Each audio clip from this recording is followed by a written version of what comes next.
Hello, and welcome to Guidance for Better Life.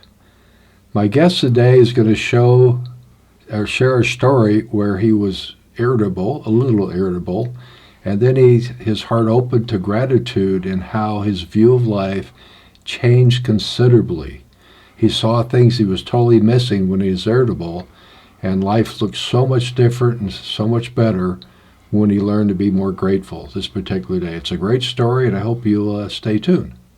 Hi, Irv. Hi, Dale. This is Irv Kempf, a friend of mine and the author of this story. Gratitude changed your whole day. It certainly did. You're normally a pretty happy guy. Yes. But we started the story, let's show how you got irritable. And people can relate to this. I can relate to this. On the way to work one day, you had a certain small amount of time to do some chores. And you decided to pull over and go to a large box store that sold home improvement things? Supplies, yeah. What were you looking for? I was looking for aluminum soffits and fascia to do a repair on our cabin. So you home improvement folks will really get into this part. If you're not, don't worry. We'll move on from home repairs. But you kept looking, and so you had somebody help you, and they took you to the wrong spot. Yeah, I arrived at the store, and as soon as I walked in, I was greeted by a very friendly employee. He was very eager to help. But he couldn't find what you wanted. I told him what I wanted, and he directed me to a certain spot in the store. All right. And what I wanted wasn't there, but they had it in vinyl. Okay. So I looked around for a while, and then I was also looking for somebody else to help me that might know where the aluminum was. Okay. And didn't have any luck, so I started to leave. And at this point, I was a little irritated because I had a goal in mind, to look at this stuff that I was considering to use on my cabin. That actually, a lot of people relate to, including me. If I set a goal and it's not accomplished the way I expect it to go, it's irritating. And I think a lot of people can relate to that. At least you're aware of that. Yeah. At least you know yourself well enough that you knew that was why you were getting irritated. But there's more. Did the first guy come back to help you again? Well, I was about out of time, and I had to move on to work, so I was leaving the store, and the same man came up to me again, and he still wanted to help. Nice guy. Nice guy, and I was just didn't want to hurt his feelings. I got the impression he was new and he was eager, and it really meant a lot to him to help a customer. So he wanted to take me back and look for the aluminum. Okay. So we went back and we looked for A for credit, A for effort. Absolutely. Yeah. He was really trying to help. Yeah. And we didn't have any luck, but we ran into another store employee. We explained what we were looking for, and he said, that's a special order item. Okay. So I wasn't going to get any information on the aluminum that day, but I thanked him. Okay. And I told him to have a good day, and I left. Headed off to work. So, and this wasn't exactly in your book. In this interview, I'm getting some insights I didn't have before. One, you knew you were somewhat it says a little irritated. I don't know if you took creative license there or not, but a little irritated because you didn't get done what you wanted to get done. Yes. And two, and I'm asking, when you mentioned you were short on time, did that stress you? And because you're stressed on time, you wanted to get to work on time, did that cause some irritation? It probably did. Okay, so a combination. And this is a simple example, and I love it because it's fairly simple. We try to shop, it doesn't go like we want. We didn't accomplish what we wanted. We're short on time. We feel like we're wasting time. I think most people can relate to that. Yeah. So you said you're a little irritable, and maybe that's overstated or understated. We'll just leave that to your creative license. And then you start heading to work. In your story, you picked up on that you were irritable. Yes. That's also really neat that you were aware of that. A lot of people might go for weeks and not even know they're upset. You knew you were irritable. How did you know? Self-awareness, but... Well, through your teachings for many years, you've helped us become more self-aware. So you could feel it. And how that can affect other people. It not only affects us, it affects other people. And you've taught me that no matter what I do, I'm going to make some kind of ripples as I go through my day. And I prefer to make good ripples. So I knew this wasn't the frame of mind I wanted to be when I got to school. Now you're a teacher. You're going to meet students and other teachers. Other teachers. And you made a conscious choice. You didn't want to have that type of energy when you went into the classroom. Exactly. That is really beautiful, that you were aware why you were irritable, and you decided you didn't want it because you thought of other people. Mm-hmm. And I've taught this for years, that we all make waves. You just cannot go through life without having waves go out to affect other people around you. And if you go hide in a cave somewhere, you make waves because people miss you. But you do have a choice on, do you want to send out more good waves, love and positive energy, or do you want to send out a lot of negative stuff? And you made a conscious choice, which is brilliant, that you're far enough along that you can choose to make a conscious choice. That's an exercise your free will that a loving God has granted you, and you chose you didn't want to be irritable. How did you stop it and become grateful? I chose to sing Hugh, a love song to God. Why was that? Why you were driving your car? Yes. Okay. I was in my truck and with your eyes open, I assume. Okay. And I have a tape, or a CD of a group of students at the Nature Awareness School singing Hugh, and it's a beautiful sound. So you were singing along with that tape? Yes, and in the beginning of the tape, to help us open our hearts more, I heard your voice reminding us to think of something we were grateful for, because gratitude is the secret of love. It is the secret of love, and I spent a lot of years explaining why that's so. Probably not in this show. But gratitude is a huge thing to work towards. And it's a skill set you can learn to have a grateful heart. It's very learnable. If you're not naturally a grateful person, you can become one.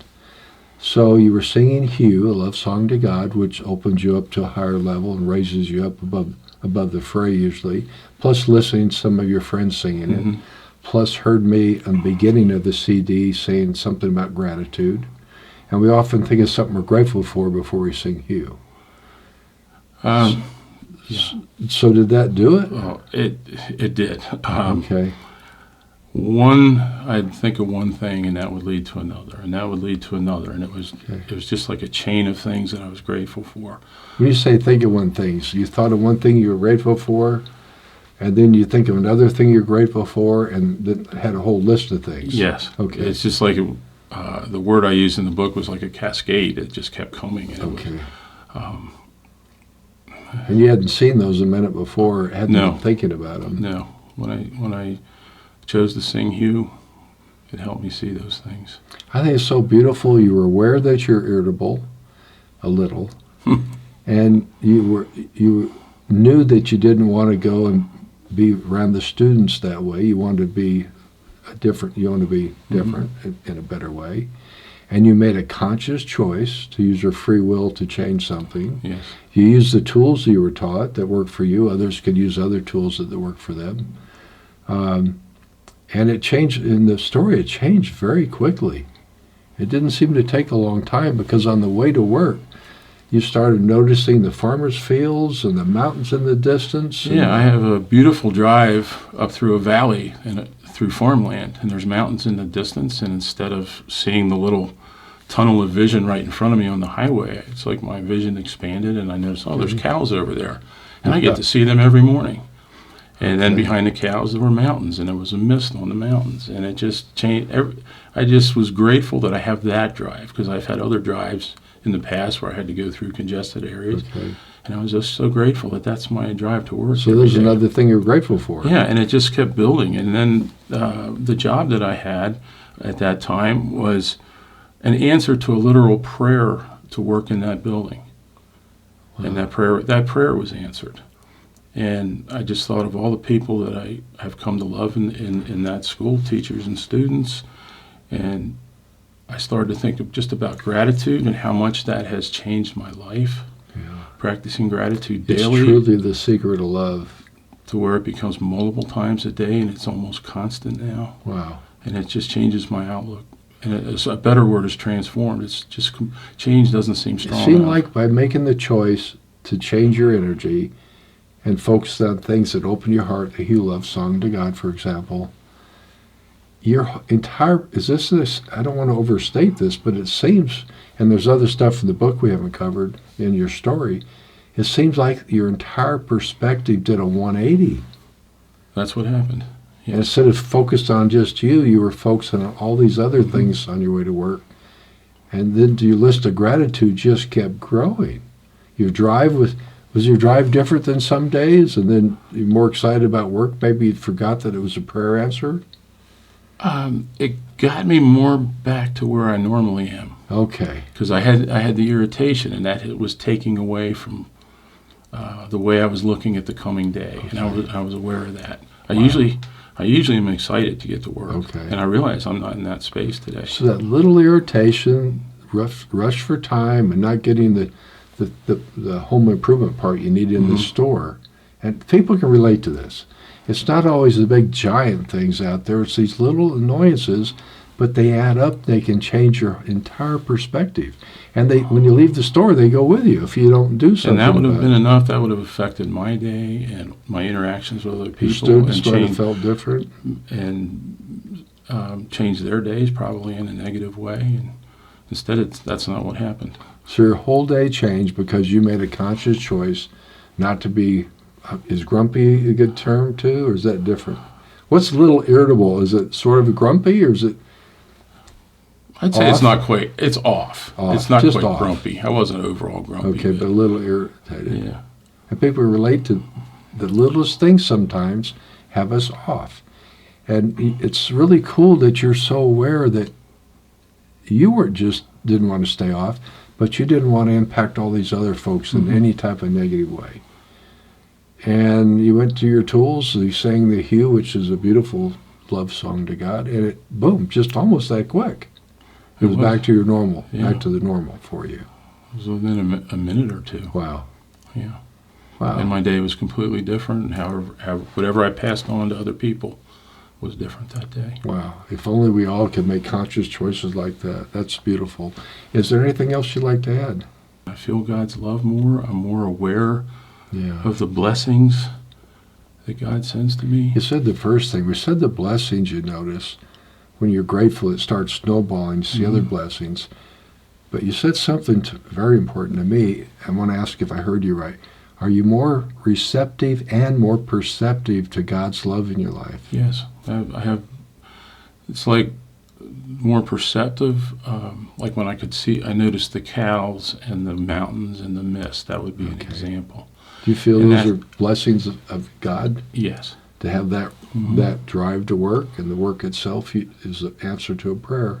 And I'm more perceptive in the blessings that I see at home and experience. I know we've talked, this is not part of the story in your book. I don't know if I shared the book. Your story and other beautiful stories is in Testimonies of God's Love, Book 3. And it's in there somewhere. I think chapter 7 maybe. I think so. Something like that.